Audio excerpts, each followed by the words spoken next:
दोस्तों नमस्कार। एक बार फिर से बहुत बहुत स्वागत है आपका हमारे YouTube चैनल जगत ज्ञान में। आज की वीडियो में हम उबंटू के बारे में कुछ टिप्स एंड ट्रिक्स देखेंगे, यानी कि कुछ बेसिक जानकारी जो इंस्टॉलेशन के बाद की जानकारी है। यानी कि उबंटू आपने इंस्टॉल कर लिया है, अब मैं बताऊंगा ये वाला फंक्शन ये काम करता है, वो वाला फंक्शन वो काम करता है। यानी कि कुछ ऐसी ही बेसिक चीजें, बहुत एडवांस लेवल की तो नहीं होंगी, मतलब हम वो चीज देखेंगे जो रोज के कामों में काम आएगी। और शुरू करने से पहले आपको मालूम होना चाहिए कि उबंटू कंप्यूटर में इंस्टॉल कैसे होता है। तो इसके लिए मैंने पिछली वीडियो में ही बताया था कि उबंटू कैसे इंस्टॉल होता है, वो वीडियो देखिए, आपको समझ आ जाएगा। साथ ही आपको एक बात और बता दूं, इसका इस्तेमाल कौन लोग करते हैं, कहाँ पे इसका इस्तेमाल होता है। देखिए, अगर आप किसी भी तरह की हैकिंग सीखना चाहते हैं या हैकिंग की फील्ड में अपना करियर वगैरह बनाना चाहते हैं तो आप उबंटू से शुरुआत कर सकते हैं। और ये चलाने में विंडोज की तरह आसान नहीं है। अगर आप नॉर्मल यूजर हैं, यानी कि रोज के ही काम करने हैं आपको, तो आप विंडोज का इस्तेमाल करिए, ज्यादा अच्छा रहेगा। ये दोबारा से बोल दूं, हैकिंग वगैरह के कामों के लिए है,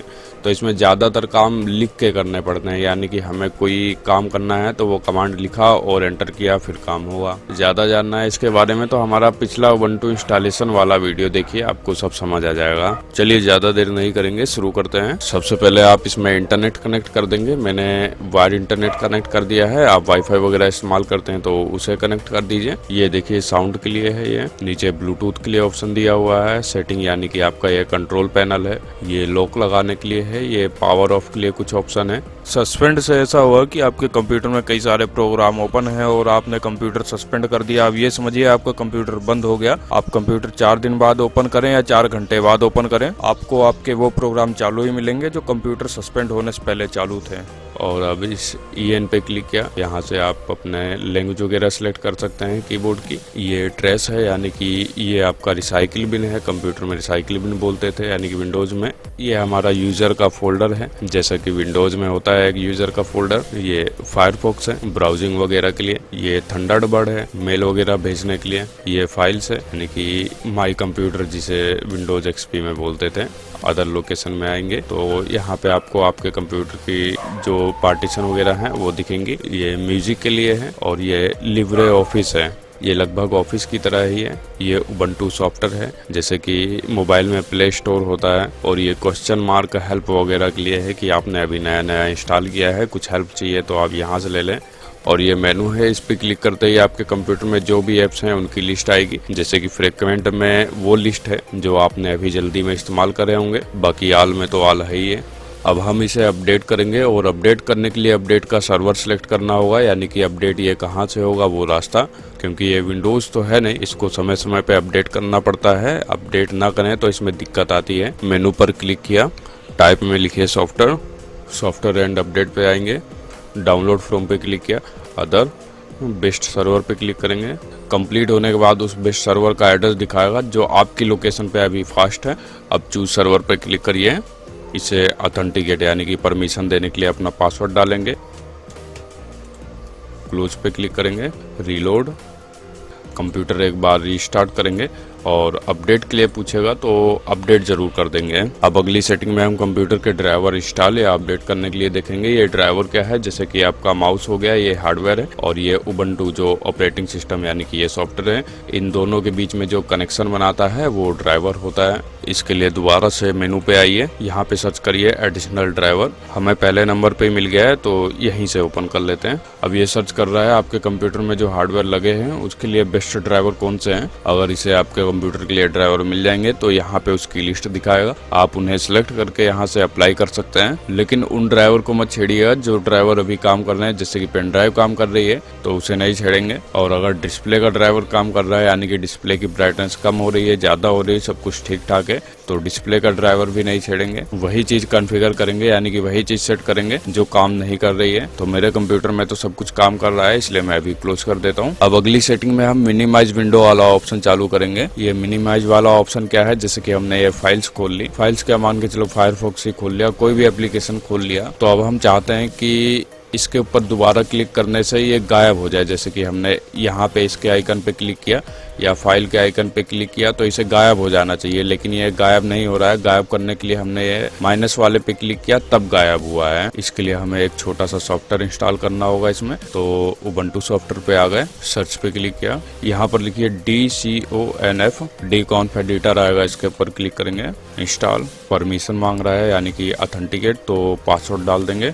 ये सॉफ्टवेयर इंस्टॉल करना वैसे ज़रूरी था, इसके ज़रिए हम आगे और भी काम करेंगे। क्लोज कर दिया। अब मेनू में आ गए। जो सॉफ्टवेयर अभी इंस्टॉल किया है वो यहाँ पे आपको दिखेगा, नहीं दिख रहा है तो सर्च कर लीजिए। ओपन करेंगे, सर्च पे क्लिक किया, लिखे click minus action, focus preview आएगा, इसके ऊपर क्लिक किया। यूज डिफॉल्ट वैल्यू, इसे ऑफ कर देंगे। फोकस प्रीव्यू पे क्लिक किया, यहाँ मिनिमाइज सेलेक्ट करके अप्लाई करिए। अब इसे क्लोज कर देंगे। अब ध्यान दीजिए, जो हमने फाइल्स मिनिमाइज कर रखा है उस पे माउस से क्लिक करते ही ये बाहर आ जाएगा। पहले हम माइनस पे क्लिक कर रहे थे तब अंदर जा रहा था, लेकिन अब बिना माइनस पे क्लिक करे ही आइकन पे क्लिक करते ही अंदर चले जाएगा। अब अगली सेटिंग में हम इसके अंदर सॉफ्टवेयर मैनेजर डालेंगे, जो इसके अंदर कोई भी सॉफ्टवेयर इंस्टॉल कर दे खुद से डाउनलोड करके, हमें डाउनलोड करके इसे ना देना पड़े, और कंप्यूटर में जो भी सॉफ्टवेयर डले हुए हैं उसे अनइंस्टॉल कर दे बिना तिगड़मबाजी करे हुए। फिर से उबंटू सॉफ्टवेयर पे आ जाएंगे, सर्च, यहाँ पर लिखिए स्नैप्टिक, पैकेज मैनेजर दिखेगा, इसके ऊपर क्लिक करेंगे, इंस्टॉल, पासवर्ड डाल देंगे। ये बहुत ही खास सॉफ्टवेयर है, आगे भी हमारे कई काम आएगा। क्लोज कर दिया। इसे ओपन करेंगे, मेनू में आ गए, लिस्ट में देख सकते हैं, आपको दिख जाएगा, नहीं दिख रहा है तो सर्च कर लीजिए। यहाँ पे जैसे कि ऑल सॉफ्टवेयर में आपको उबंटू के लिए सारे सॉफ्टवेयर देखने को मिलेंगे। उन सॉफ्टवेयर की भी लिस्ट आएगी जो आपके कंप्यूटर में इंस्टॉल नहीं है। आपको कोई समझ आ रहा है, कोई स्पेशल सॉफ्टवेयर इंस्टॉल करना है तो लिस्ट में से देख के इंस्टॉल कर सकते हैं, और अगर नहीं मिल रहा है तो सर्च में आके सर्च कर सकते हैं। अब जैसे कि ये देखना है कि आपके कंप्यूटर में कौन से सॉफ्टवेयर इंस्टॉल है, उसे अनइंस्टॉल करना है या मैनेज करना है, तो उसके लिए स्टेटस पे क्लिक करिए, इंस्टॉलेड पे आ गए। यहाँ आपके कंप्यूटर में जो भी सॉफ्टवेयर इंस्टॉल है उनकी पूरी लिस्ट आप देख सकते हैं। लेकिन अगर आप कोई सॉफ्टवेयर अनइंस्टॉल कर रहे हैं तो अनइंस्टॉल करने से पहले आपको उसके बारे में पूरी जानकारी चाहिए, कहीं कि वो आपके सिस्टम का ज़रूरी सॉफ्टवेयर तो नहीं है। अब जैसे कि जो सॉफ्टवेयर आपने मैनुअल इंस्टॉल करे थे उनकी लिस्ट यहाँ पे देख सकते हैं। ये वाला अभी हमने इंस्टॉल किया था, इसको जैसे अब अगर अनइंस्टॉल करना हो तो यहाँ पे मार्क लगाएंगे, मार्क फॉर रिमूवल, उसके बाद अप्लाई करेंगे और आपका काम हो जाएगा। अब जैसे कि हमें कुछ इंस्टॉल करना है तो चलिए मैं आपको इंस्टॉल करके दिखाता हूँ। सिलेक्शन पे आ गए, ऑल में आ गए, सर्च किया, हम फ्लैश प्लेयर इंस्टॉल करेंगे तो यहाँ पे सर्च कर लेता हूँ फ्लैश। अब नीचे करते हुए F की सीरीज में देखेंगे फ्लैश प्लगइन इंस्टॉलर दिखेगा, ये रहा, इसके ऊपर मार्क लगाया, मार्क फॉर इंस्टॉलेशन, अप्लाई करेंगे, फिर से अप्लाई, ऑटोमेटिक पे मार्क लगा देंगे, यानी कि जैसे कि इंस्टॉल कंप्लीट हो जाएगा ये बंद हो जाएगा अपने आप। ये फ्लैश प्लेयर वैसे ज़रूरी भी है, जैसे कि हम ब्राउज़र पे कोई वीडियो वगैरह देख रहे हैं या कुछ स्पेशल काम कर रहे हैं तो ये फ्लैश प्लेयर वहाँ पे काम आता है, और भी इसकी कई सारी ज़रूरत होती है। कंप्यूटर में ये होना चाहिए ताकि कुछ एडवांस लेवल का काम हो सके। अब एडवांस से मुझे याद आया कि कंप्यूटर में जावा भी होना चाहिए, क्योंकि कई सॉफ्टवेयर, कई प्रोग्राम ऐसे होते हैं जो जावा के सपोर्ट से ही चलते हैं। तो जावा इंस्टॉल करने के लिए दोबारा से सर्च करता हूँ, यहाँ पे लिखा OpenJDK और हाइफन का निशान यानी कि माइनस का निशान, सर्च कर दिया। जावा के कई सारे वर्जन मिलेंगे, जैसे कि OpenJDK 11 पे हम आते हैं, लेटेस्ट में तो और भी हैं लेकिन ये वाला उबंटू के लिए बेस्ट है।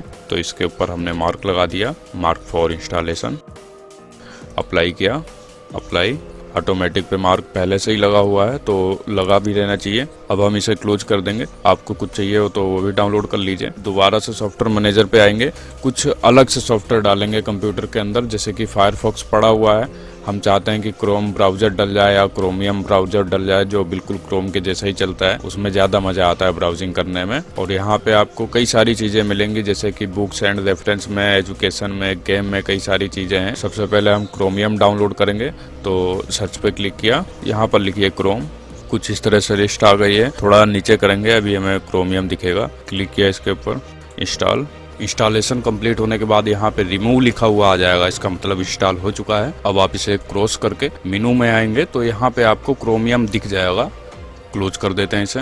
अब मीडिया प्लेयर के लिए कोई सॉफ्टवेयर इंस्टॉल कर लेते हैं, जैसे कि VLC वगैरह हो गया, जो गाने वगैरह चलाने काम आते हैं। दोबारा से उबंटू सॉफ्टवेयर ओपन करेंगे, सर्च में आके VLC सर्च कर लिया। अब ध्यान से देखिए, यहाँ पे आपको VLC के 2 वर्जन दिख रहे हैं। जो पहले वाला है उसके ऊपर क्लिक किया, नीचे डिटेल पे आए, यहाँ पे आप डेवलपर में देखिए कि इस सॉफ्टवेयर को किसने बना के पब्लिश किया है। यहाँ पे VLC LN लिखा हुआ है, यानी कि ये VLC का ऑफिशियल नहीं है और ये सिर्फ 34 KB का है। इससे आप पहचान सकते हैं कि ये VLC असली है या नकली है, तो मुझे तो ये नकली लग रहा है। अब बैक करते हैं, नीचे वाले पे आ गए, फिर से नीचे किया, अब डिटेल में आप देख सकते हैं इस सॉफ्टवेयर को किसने डेवलप किया है, इस सॉफ्टवेयर को किसने पब्लिश किया है। यहाँ पे VLC LN लिखा हुआ है, यानी कि ये VLC का ऑफिशियल है और ये 305 MB का है, यानी कि ये ओरिजिनल VLC है। तो हम इसी को इंस्टॉल करेंगे। इंस्टॉलेशन कंप्लीट होने के बाद यहाँ पे कुछ इस तरह से दिखेगा। अब इसी तरह से मीडिया प्लेयर में एक सॉफ्टवेयर और है, मैं उसे इंस्टॉल करके दिखाता हूँ। वो जरूरी तो नहीं है, लेकिन मैं इसलिए दिखा रहा हूँ ताकि आप उसका इंस्टॉलेशन का एग्जांपल लेते हुए और कोई भी सॉफ्टवेयर इंस्टॉल कर सकें। फायरफॉक्स पे आ गए, बड़ा कर लेता हूँ। यहाँ पर सेलवाइड मीडिया प्लेयर लिख के सर्च कर दिया, सबसे ऊपर वाली वेबसाइट पे आए। इंस्टॉलेशन, हमारा ऑपरेटिंग सिस्टम उबंटू है तो उबंटू पे क्लिक किया, पेज नीचे करेंगे। अब यहाँ पे ध्यान से देखिए, ये प्लेयर जिस सर्वर पे अपलोड है उसका हम एड्रेस कॉपी करेंगे, इसे रिपोजिटरी बोलते हैं। सबसे पहले हम इस एड्रेस को अपने उबंटू में सेट करेंगे। इसके लिए मेनू पे आ गए, यहाँ पर लिखिए टर्मिनल, टर्मिनल ओपन कर लिया। यहाँ ये एड्रेस पेस्ट करना है, उसके लिए आप राइट क्लिक करके पेस्ट कर सकते हैं। अब एंटर कर दिया, पासवर्ड डाल देंगे, एंटर के लिए कहेगा, यानी कि एंटर करते ही अब हमारा आगे का काम हो जाएगा। अब यहाँ पर ये sudo apt-get अपडेट वाली कमांड टाइप करनी है, मैनुअल भी टाइप कर सकते हैं। मैं इसे कॉपी कर लेता हूँ, यहाँ से टर्मिनल पे आए, एंटर कर दिया। अब हमें सॉफ्टवेयर इंस्टॉल करना है तो इंस्टॉल करने के लिए ये कमांड लगा दी, sudo apt install सेलवाइड। एंटर करने के बाद इस सॉफ्टवेयर की डिटेल देगा, दोबारा से कंफर्म करने के लिए Y लिखिए और एंटर कर दिया। फिर इसकी जो भी जरूरी फाइलें वगैरह हैं वो सब डाउनलोड होकर अपने आप ही इंस्टॉल होने लगेगी। ये यूजर का निशान है, कंप्लीट हो गया है, क्लोज कर देते हैं इसे। अब जो जो सॉफ्टवेयर हमने इंस्टॉल किए हैं वो आपको मेनू में दिखेंगे, जैसे कि क्रोमियम हो गया, VLC इंस्टॉल किया है, ये सेलवाइड प्लेयर। अब इसी तरह से आप और भी सॉफ्टवेयर इंस्टॉल करके देख सकते हैं। मैं एक सॉफ्टवेयर और इंस्टॉल करके दिखाता हूँ जो फोटो वगैरह एडिटिंग के लिए होता है। यहाँ पे लिखेंगे GIMP, सबसे ऊपर वाला जो सॉफ्टवेयर है इसे ही हम इंस्टॉल करेंगे। ये कुछ फोटोशॉप की तरह ही है, इसीलिए मैंने आपको दिखाया है।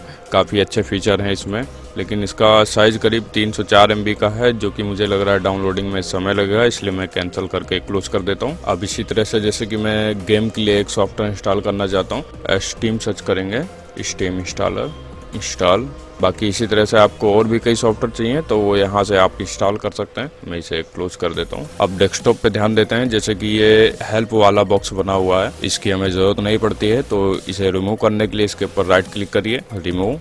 अब इसकी भी जरूरत नहीं पड़ती है क्योंकि हमने VLC वगैरह डाल लिया है, जो इससे लाख गुने अच्छे हैं। फायरफॉक्स को भी रिमूव कर देता हूँ। यहाँ पे किसी और को नया लगाने के लिए मेनू पे आ गए, जैसे कि मैं क्रोमियम लगाना चाहूंगा तो क्रोमियम के ऊपर राइट क्लिक किया, ऐड टू फेवरेट, नीचे करेंगे VLC दिखेगा, VLC लगाना चाहता हूँ मैं तो VLC के ऊपर राइट क्लिक किया, ऐड टू फेवरेट। इसे ऊपर नीचे करने के लिए आप इसे पकड़ के ऐसे कर सकते हैं। इस लिस्ट में मैं टर्मिनल भी लगा देता हूँ क्योंकि टर्मिनल मुझे बार बार लिख के सर्च करना पड़ता है। मेनू में आ गए, सर्च किया टर्मिनल, राइट क्लिक किया टर्मिनल के ऊपर, ऐड टू फेवरेट, क्रॉस कर दिया। अब इसी तरह से ये जो मेनू वाला ऑप्शन है इसको अगर आप ऊपर करना चाहते हैं, जैसे कि इसको पकड़ के हम ऊपर कर रहे हैं तो ये ऊपर नहीं हो रहा है, इसके लिए दोबारा से मेनू पे आ गए। यहाँ पे ये वही ऑप्शन ओपन करिए जो हमने पहले अभी इंस्टॉल किया था। ओके, सर्च पे आ गए, यहाँ पे लिखिए शो -F -8। अब ये जो ऑन ऑफ का बटन दिख रहा है इसे ऑन कर देंगे। ऑन करते ही आप देखिए ये मेनू वाला ऑप्शन ऊपर चला गया है, नीचे से उठ के क्लोज कर देते हैं। अब इसी तरह से जैसे कि हमें इसे विंडोज वाली लुक देनी है तो डेस्कटॉप के ऊपर राइट क्लिक किया, सेटिंग में आ गए, अपीयरेंस में आएंगे, इसे बॉटम कर देते हैं तो ये विंडोज की तरह नीचे आ गए। राइट साइड में करना चाहते हैं तो राइट कर देंगे, राइट में आ जाएंगे। मैं इसे अभी बॉटम में ही रहने दूंगा। अब ये ऐप्स के साइज कुछ बड़े बड़े लग रहे हैं तो इसे छोटा करने के लिए आइकन साइज का कंट्रोल है यहाँ, इसे कम करके आप अपने हिसाब से सेट कर देंगे। अब मैं इसके कंट्रोल पैनल में क्या क्या सेटिंग है वो दिखाता हूँ आपको। राइट क्लिक किया, सेटिंग में आ गए, नेटवर्क से शुरुआत करते हैं। यहाँ पे कौन सा इंटरनेट कनेक्ट है उसकी पूरी डिटेल देख सकते हैं। सेटिंग पे आके और भी ज़्यादा डिटेल में देखिए, IP4 है, IP6 है। अगर आपको इन सब के बारे में जानकारी है तो यहाँ से आप मॉडिफिकेशन कर सकते हैं। मैं भी कैंसिल कर देता हूँ। VPN वगैरह का इस्तेमाल करना चाहते हैं तो यहाँ से आप वो भी सेट कर सकते हैं। बाकी प्रॉक्सी वगैरह भी है। ब्लूटूथ पे आ गए, ब्लूटूथ में आप अपने कंप्यूटर के ब्लूटूथ के बारे में देख सकते हैं। बैकग्राउंड पे आ गए, यहाँ से आप अपने हिसाब से कोई भी वॉलपेपर लगा सकते हैं, जैसे कि मैं ये वाला लगा देता हूँ। आप और कोई लगाना चाहते हैं तो ऐड पिक्चर पे क्लिक करके वो भी लगा सकते हैं। मैं भी कैंसिल कर देता हूँ। अपीयरेंस पे आ गए, यहाँ पर आप कंप्यूटर की थीम सिलेक्ट कर सकते हैं, जैसे कि लाइट सिलेक्ट किया मैंने तो यहाँ पे ये देखिए जो ऊपर वाली पट्टी है वो लाइट हो गई है, पहले ब्लैक थी।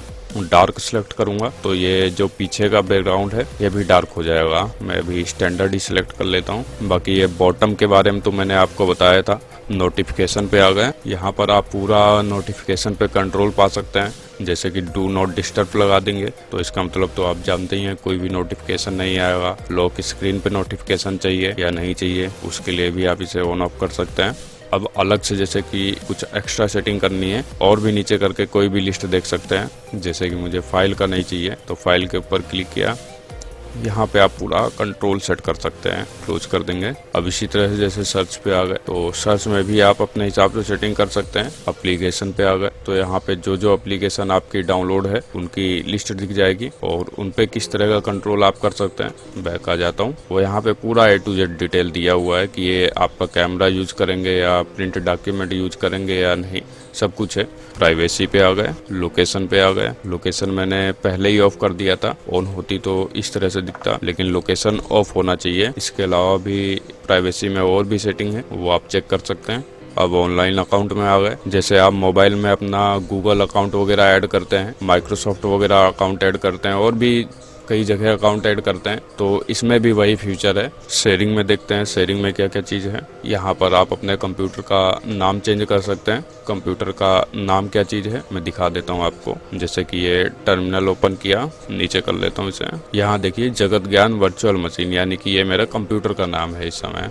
और ये वाला जो जगत ज्ञान है ये मेरे यूज़र का नाम है, तो यूज़र नेम तो मैं सेम रहने देना चाहता हूँ। और कंप्यूटर का नाम मेरे को थोड़ा लंबा दिख रहा है इसलिए मैं इसे चेंज करूँगा। यहाँ पे मैं उबंटू लिख देता हूँ। एक बार फिर से ओपन करके देखते हैं। अब आप देख सकते हैं नाम चेंज हो चुका है।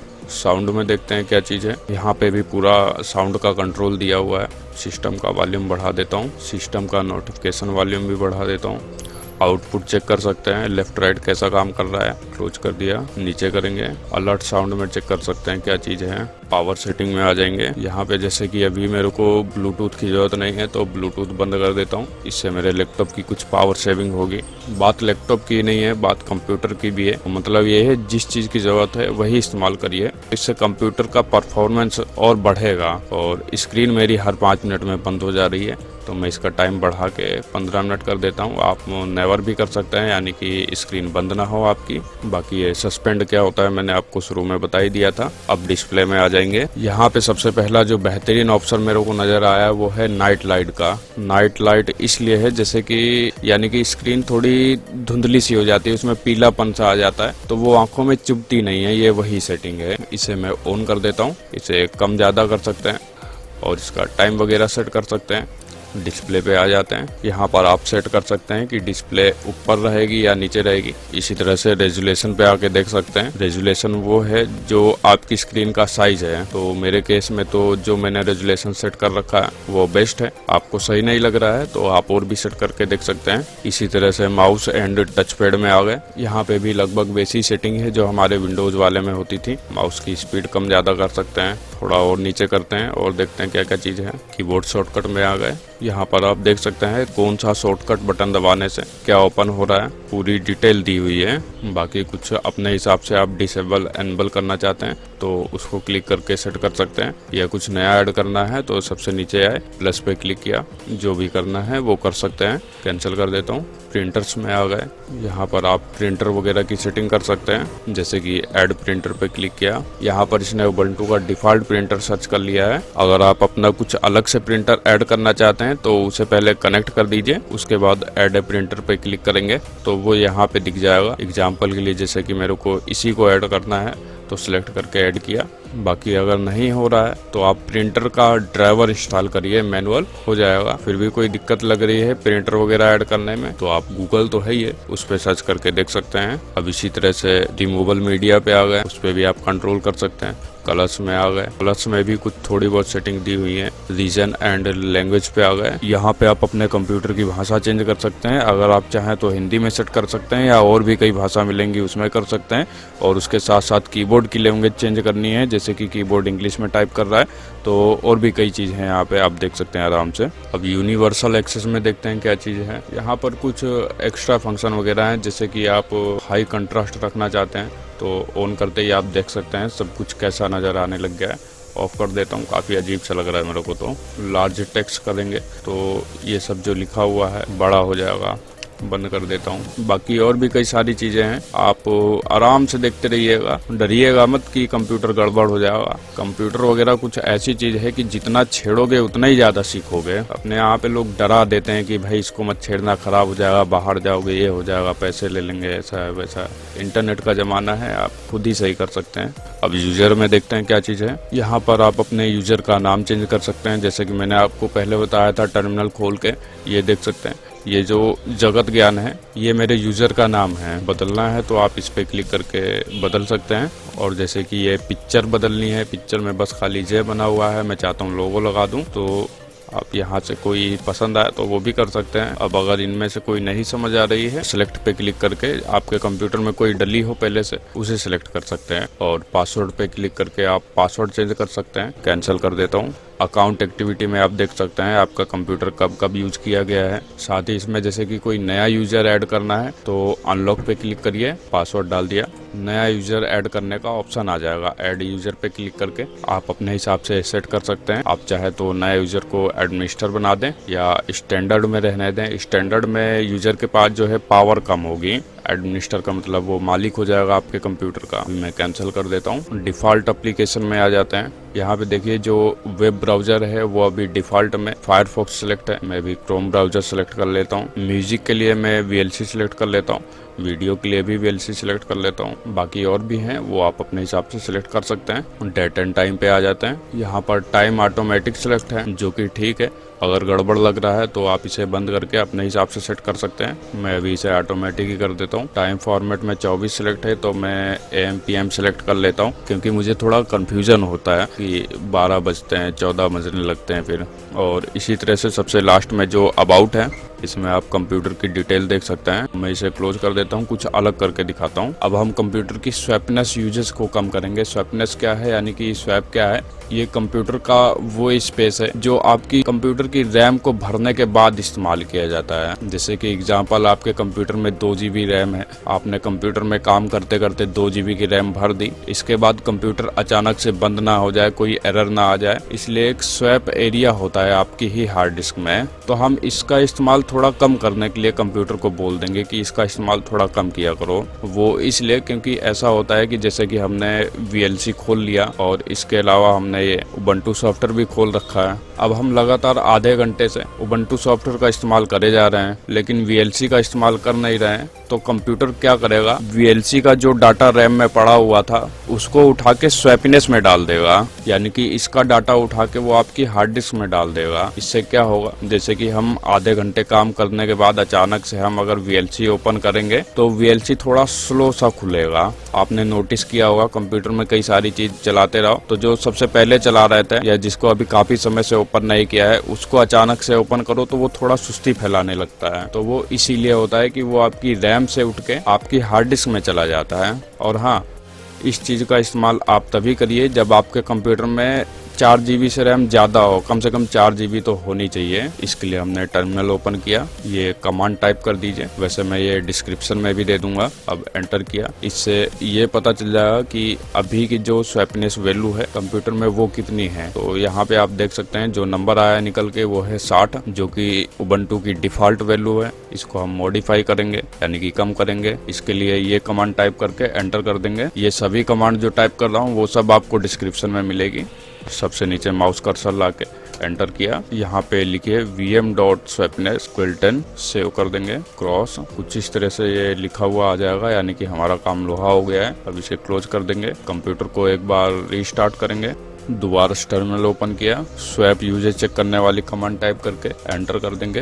अब यहाँ पे देख सकते हैं जो नंबर निकल के आया है वो है 10, यानी कि हमारा काम लोहा हो गया है। अब अगर आप उबंटू सॉफ्टवेयर में हार्ड डिस्क का इस्तेमाल कर रहे हैं, यानी कि आपका सिस्टम हार्ड डिस्क के ऊपर है, तो मैं हार्ड डिस्क की स्पीड बढ़ाने वाला एक छोटा सा जुगाड़ बता देता हूँ। ये आप तभी करें जब आपके कंप्यूटर में हार्ड डिस्क लगी हो और SSD लगी हो। तो SSD वालों के लिए मैं अभी दूसरी जुगाड़ बताऊंगा। मेनू पर आ गए, यहाँ पर सर्च करिए डिस्क ओपन कर लिया। आपका सिस्टम जिस डिस्क में इंस्टॉल है वो डिस्क सेलेक्ट कर लेंगे और ये जो 3 डॉट है इसके ऊपर क्लिक किया, ड्राइव सेटिंग में आ गए। आपको दिखेगा राइट केस नाम का एक टैब और राइट केस की सेटिंग ऑन कर देंगे। फिर ओके करके आप इस सेटिंग से बाहर हो जाएंगे, आपका काम हो जाएगा। इससे ये होगा जो आपकी हार्ड डिस्क के अंदर छोटी छोटी फाइलें बनती हैं फर्जी वाली, वो अपने आप डिलीट होती रहेंगी। अब इसी तरह से जिनके कंप्यूटर में SSD लगी हुई है हार्ड डिस्क की जगह, SSD की स्पीड बढ़ाने के लिए टर्मिनल ओपन किया, यहाँ पे ये कमांड पेस्ट कर देंगे।